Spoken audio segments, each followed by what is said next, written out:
સભાસદ વગેરેના લક્ષણ તથા ગુપ્ત સલાહ સાંભળવાના અધિકારી. યુધિષ્ઠિરે પૂછ્યું, પિતામાં રાજાના સભાસદ, સહાયક, સુહૃદય, પરિચ્છદ એટલે કે સેનાપતિ વગેરે તથા મંત્રી કેવા હોવા જોઈએ? ભીષ્મજીએ કહ્યું, બેટા, જો લજ્જાવાન, જીતેન્દ્રિય, સત્યવાદી, સરળ અને કોઈ વિષય પર સારી રીતે બોલી શકે એવા હોય તેમને જ તમે સભાસદ બનાવજો. મંત્રી, શૂરવીર, વિદ્વાન, બ્રાહ્મણ, સંતોષી તથા કાર્યમાં વિશેષ ઉત્સાહી માણસને જ સહાયક બનાવવાનો વિચાર કરજો. જે કુળવાન હોય, પોતાની શક્તિને છુપાવતો ન હોય, સુખમાં, દુઃખમાં, બીમારીમાં અથવા ઘાયલ થવા છતાં પણ ક્યારેય સાથ ન છોડતો હોય તે જ સુહૃદય બનાવવા યોગ્ય છે. જે પોતાના દેશમાં અને ઉચ્ચ કુળમાં ઉત્પન્ન થયા હોય, બુદ્ધિમાન, રૂપવાન, બહુજ્ઞ, નિર્ભય તથા પ્રેમ રાખનારા હોય તે જ તમારી સેનામાં સેનાપતિ થવાને યોગ્ય છે. કુળવાન, શીલવાન, સંકેત માત્રથી સમજી જનાર, દયાળુ, દેશકાળના વિધાનને સમજનાર અને સ્વામીના હિતેચ્છુ હોય તેવા મનુષ્યને તમે મંત્રી બનાવજો. કેમ કે વિદ્વાન, સત્યવાદી, સદાચારી, ઉત્તમ વ્રતનું પાલન કરનારા તથા સદા સાથ આપનારા મહાપુરુષો તમને કદી છોડશે નહીં. જે કામનાથી, ભયથી, ક્રોધથી અથવા લોભથી પણ ધર્મનો ત્યાગ ન કરે, જે નિરભિમાની, સત્યવાદી, શાંત, મનને જીતનારો, બીજાઓથી સન્માનીય તથા પ્રત્યેક પરીક્ષામાંથી પાર ઉતરેલો પુરુષ હોય તેને જ રાજાએ ગુપ્ત સલાહકાર નિયુક્ત કરવો. જેની સાથે કોઈને કોઈ સંબંધ હોય, જે કુળવાન, વિશ્વાસપાત્ર, સ્વદેશી, લોભમાં આવીને કૂટી ન જનાર તથા વ્યભિચારી, દોષથી રહિત હોય, જે ઉચ્ચ જાતિનો હોય, વૈદિક માર્ગનું અનુસરણ કરનાર, પારંપરિક રીતે રાજ્યની નોકરી કરતો આવ્યો હોય તથા જે તદ્દન નિરાભિમાની હોય એવા પુરુષને જ મંત્રી બનાવવો જ જોઈએ. જેનામાં વિનયયુક્ત બુદ્ધિ, સુંદર સ્વભાવ, તેજ, ક્ષમા, પવિત્રતા, પ્રેમી અને સ્થિરતા હોય તેવી વ્યક્તિને જ તેના ગુણોની ચકાસણી કર્યા બાદ રાજકીય કાર્યભાર સંભાળવામાં જો તે સક્ષમ તથા નિષ્કપટ સિદ્ધ થાય તો તેને મંત્રી બનાવવો જોઈએ. આવા 5 મંત્રીઓની આવશ્યકતા રહે છે. તે બધા જ બોલવામાં ચતુર, શૂરવીર અને દરેક વાતને યથાર્થ રીતે સમજવામાં નિપુણ હોવા જોઈએ. મૂર્ખ અને દુષ્ટ બુદ્ધિનો જે કામ હાથમાં લઈ લેવા માત્રથી તેના વિશે પરિણામનું જ્ઞાન થતું નથી. જે મંત્રીનો રાજા પ્રત્યે અનુરાગ ન હોય તેવો વિશ્વાસ કરવો ઉચિત નથી. તેથી તેની આગળ ગુપ્ત વિચારોને પ્રગટ કરવાના જોઈએ. તે કપટી મંત્રીને ગુપ્ત વિચારોને જાણી લે તો બીજા મંત્રીઓ સાથે મળીને રાજાઓની એ રીતે નાશ કરી નાખે જેમ અગ્નિ હવાથી ભરેલા બખોલમાં ઘૂસીને સંપૂર્ણ વૃક્ષને ભસ્મ કરી નાખે છે. જેનો સ્વભાવ સરળ નથી, તે અનુરાગી હોય, તે બુદ્ધિમાન હોય તથા બીજા ગુણોથી યુક્ત હોય તો પણ ગુપ્ત મંત્રણા સાંભળવાનો અધિકારી નથી. જેનો શત્રુઓ સાથે સંબંધ હોય તથા નગરજનો પ્રત્યે જેની આદર બુદ્ધિ ન હોય તેને સુહૃદય બનાવવો ન જોઈએ. તે તો શત્રુ જ છે, તેને ગુપ્ત મંત્રણા સાંભળવાનો અધિકાર નથી. મૂર્ખ, અપવિત્ર, જડ, શત્રુ સેવક, વાતોડિયો, ક્રોધી અને લોભી મનુષ્યને પણ શત્રુ જ સમજવો. તેની સામે પણ ગુપ્ત વાત પ્રગટ ન કરવી. કોઈ સન્માનપાત્ર, મોટો વિદ્વાન અને પ્રેમી હોય તો પણ જો તે નવો આવેલો હોય તો ગુપ્ત મંત્રણા સાંભળવાનો અધિકારી નથી. જેના પિતાને પોતાના અધર્માચરણના કારણે પહેલા તિરસ્કાર કરીને રાજ્ય સેવાથી દૂર કરવામાં આવ્યો હોય અને તેના જ પુત્રને સન્માન સાથે પિતાના હોદ્દા પર નિયુક્ત કરવામાં આવ્યો હોય તો તેને પણ ગુપ્ત મંત્રણામાં સામેલ ન કરવો. જેની બુદ્ધિ શુદ્ધ અને સ્મરણ શક્તિ પ્રબળ હોય, જે પોતાના રાજ્યમાં જ જન્મ્યો હોય, શુદ્ધાચરણ અને વિદ્વાન હોય તથા તમામ કાર્યોમાં પરીક્ષા કર્યા પછી ઈમાનદાર સાબિત થયો હોય તે ગુપ્ત મંત્રણા સાંભળવાનો અધિકારી છે. જે જ્ઞાન વિજ્ઞાનથી સંપન્ન, પોતાના અને શત્રુપક્ષના લોકોની પ્રકૃતિનો પારખું તથા રાજાનો પોતાનો અભિન્ન સુહૃદય હોય તે પણ ગુપ્ત મંત્રણામાં ભાગ લઈ શકે છે. જે સત્યવાદી,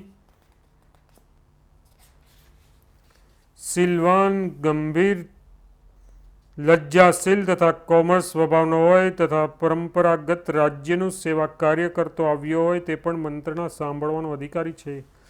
સંતોષી સત્પુરુષો દ્વારા સન્માનિત, સત્યવાદી, ચતુર, પાપથી ઘૃણા કરનારો, રાજકીય મંત્રણા સમજનારો, સમયને પારખનાર અને શૂરવીર માણસ પણ મંત્રણામાં જોડાઈ શકે છે. જે રાજા ચિરકાળ સુધી દંડ ધારણ કરી રાખવાની ઈચ્છા રાખતો હોય તેને પોતાની ગુપ્ત મંત્રણા તે માણસને કહેવી જોઈએ જે સમગ્ર સંસારને સમજાવી મનાવીને પોતાને વશ કરવાની શક્તિ ધરાવતો હોય.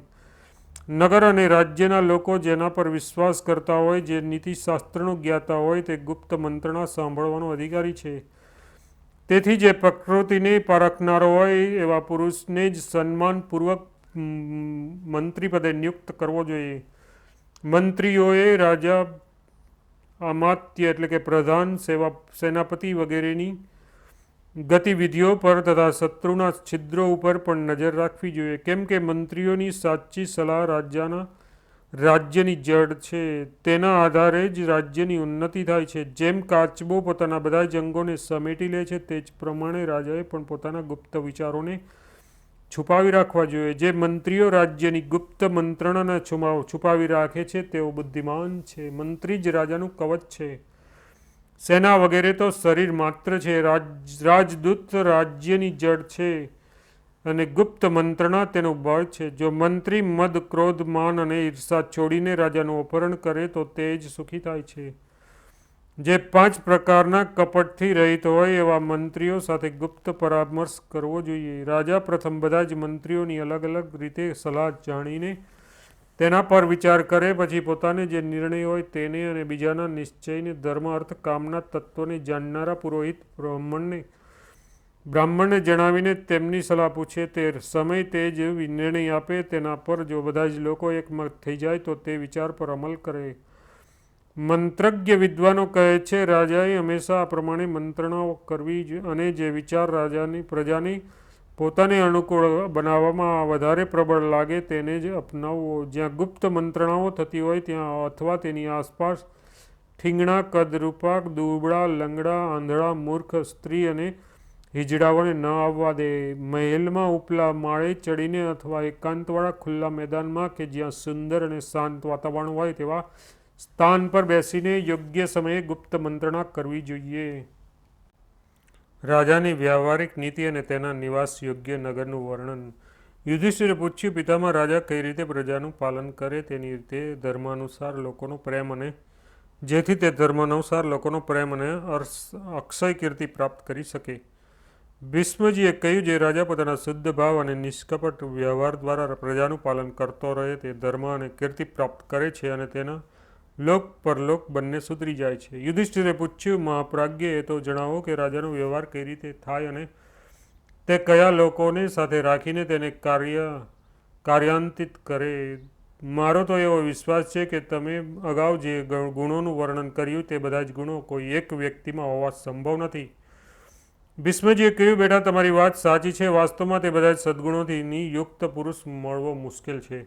તેથી રાજાએ કેવા લોકોનું કઈ રીતે મંત્રીમંડળ બનાવવું તે વાત હું સંક્ષિપ્તમાં જ કહું છું. જેઓ વેદના વિદ્વાન, સ્નાતક, બહાર ભીતરથી શુદ્ધ અને નિર્ભય હોય એવા 4 બ્રાહ્મણો, શારીરિક રીતે બળવાન તથા શસ્ત્ર વિદ્યામાં નિપુણ 8 ક્ષત્રિયો, ધન ધાન્યથી સંપન્ન 21 વૈશ્ય, વિનયશીલ તથા પવિત્ર આચાર વિચારના 3 શૂદ્ર, 8 એટલે કે સેવા કરવા માટે સદા તૈયાર રહેવું. કહેલી વાત ધ્યાનથી સાંભળવી, તેને બરાબર સમજવી, યાદ રાખવી, કયા કાર્યનું કેવું પરિણામ આવશે તેના પર તર્ક કરવો.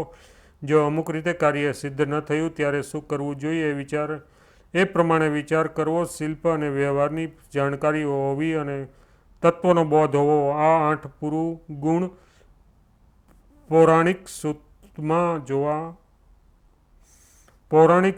હોવા જોઈએ. 8 ગુણોથી યુક્ત અને પુરાણ વિદ્યાને જાણનાર એક સૂત જાતિનો માણસ, આ બધા જ લોકોનું એક મંત્રીમંડળ બનાવવું. આ મંડળમાં બધા જ સદસ્યો લગભગ 50 વર્ષની આસપાસ ઉંમરવાળા હોવા જોઈએ. આખું મંત્રીમંડળ નિર્ભય, લોકોની નિંદા ન કરનારું, અધિકાર મુજબ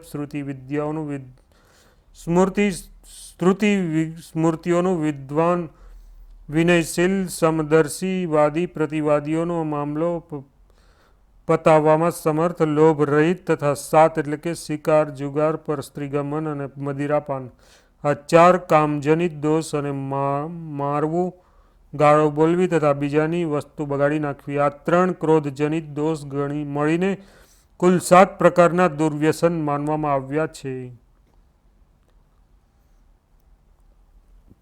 વાદી પ્રતિવાદીઓનો મામલો પતાવવામાં સમર્થ, લોભ રહિત તથા 7 પ્રકારના દુર્વ્યસનોથી દૂર રહેનારું હોવું જોઈએ.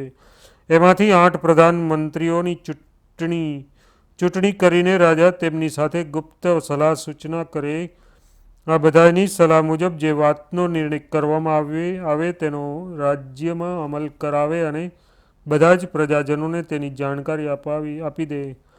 યુધિષ્ઠિર, આ પદ્ધતિથી તમારે પ્રજા વર્ગની દેખરેખ રાખવી જોઈએ. જે રાજા પ્રજા સાથે અન્યાયપૂર્વક વ્યવહાર કરે છે, ધર્મ પ્રમાણે તેનું પાલન નથી કરતો, તેના હૃદયમાં ભય રહ્યા કરે છે તથા તેનો પરલોક પણ બગડી જાય છે. રાજાનો મંત્રી હોય કે રાજકુમાર, ન્યાય જ જેનો આધાર છે. તે ન્યાયસન પર બેસીને જો તે ધર્મપૂર્વક પ્રજાની રક્ષા કરતો નથી તથા રાજ્યના બીજા અધિકારીઓ પણ જો પ્રજાજનો સાથે અનુચિત વ્યવહાર કરતા હોય તો રાજાની સાથે સાથે તેનો પણ નરકમાં પડે છે. જ્યારે બળવાનોના અત્યાચારોથી પીડિત, દીન, દુઃખી અને દુર્બળ મનુષ્યો આર્ત પોકાર કરતા રહીને શરણમાં આવે તેવા સમયે રાજાએ જ તે અનાથોના નાથ એટલે કે રક્ષક બનવું જોઈએ. પાપીઓને તેના અપરાધ પ્રમાણે દંડ આપવો જોઈએ અને જે ગરીબ હોય તેને કેદ કરી લેવા જોઈએ તથા જે બહુ જ દુષ્ટ હોય તેમને ફટકારીને બીજે રસ્તે લાવવા જોઈએ. જે રાજાની હત્યા કરવાનો પ્રયત્ન કરે, ઘરમાં આગ લગાડે, ચોરી કરે અથવા વર્ણશંકર સંતાન પેદા કરે એવા મનુષ્યને કઠોર દંડ આપવો જોઈએ. જો રાજા રાગદ્વેષથી રહિત અને સમત્વ ભાવથી યુક્ત હોય અને અપરાધને અનુરૂપ ઉચિત દંડ આપે છે તો તેનાથી તેને પાપ લાગતું નથી, બલકે તેના દ્વારા સનાતન ધર્મનું પાલન થાય છે. પરંતુ જો મૂર્ખ રાજા મન ફાવે તે પ્રમાણે દંડે છે તે આ લોકમાં તો કલંકિત થાય જ છે. મૃત્યુ પછી તેને નરક જવું પડે છે. રાજા બીજાની ફરિયાદ માત્રથી જ કોઈને દંડ ન કરે, અપરાધનો સારી રીતે નિશ્ચય કરીને જ દંડ આપે અથવા છોડી દે. રાજા કોઈપણ આપત્તિમાં કેમ ન હોય દૂતનો વધ ન કરે. દૂતની હત્યા કરનારો રાજા પોતાના મંત્રીઓ સાથે નરકમાં પડે છે. દૂતમાં 7 ગુણો હોવા જોઈએ. તે કુળવાન હોય, મોટા કુળવાળો હોય, વાક્છટા સુંદર હોય, કાર્યકુળ હોય, મધુભાષી હોય, સત્યવાદી તથા સ્મરણ શક્તિથી સંપન્ન હોય. રાજાના દ્વારપાળ તથા શિરોરક્ષકમાં પણ આ ગુણ હોવા જોઈએ. મંત્રી સંધિ વિગ્રહના અવસરનો જાણકાર, ધર્મશાસ્ત્રનો તત્વજ્ઞ, બુદ્ધિમાન, ધીર, લજ્જાવાન, રહસ્યને ગુપ્ત રાખનાર, કુલીન, સાહસી તથા પવિત્ર હૃદયનો હોય તો ઉત્તમ છે. સેનાપતિમાં પણ આવા જ ગુણ હોવા જોઈએ. આ સિવાય તેની વ્યૂહરચના, યંત્રો ચલાવવા તથા નાના પ્રકારના બીજા અસ્ત્રોનો પ્રયોગ કરવાની સંપૂર્ણ જાણકારી હોવી. પરાક્રમી હોય, ઠંડી, ગરમી, આંધી અને વરસાદમાં કષ્ટને ધૈર્યપૂર્વક સહન કરે તથા શત્રુઓની કમજોરીઓને જાણનારો હોય. રાજાએ બીજાનો વિશ્વાસ સંપાદન કરવો, પરંતુ તે સ્વયં કોઈનો વિશ્વાસ ન કરે. તેના માટે તો પોતાના પુત્રો પર વિશ્વાસ મૂકવો પણ ઉચિત નથી. આ નીતિશાસ્ત્રનું તત્વ છે જે મેં તમને જણાવી દીધું. કોઈના પર પણ સંપૂર્ણ વિશ્વાસ ન કરવો એ રાજાઓનો અનિવાર્ય ગુપ્ત ગુણ છે.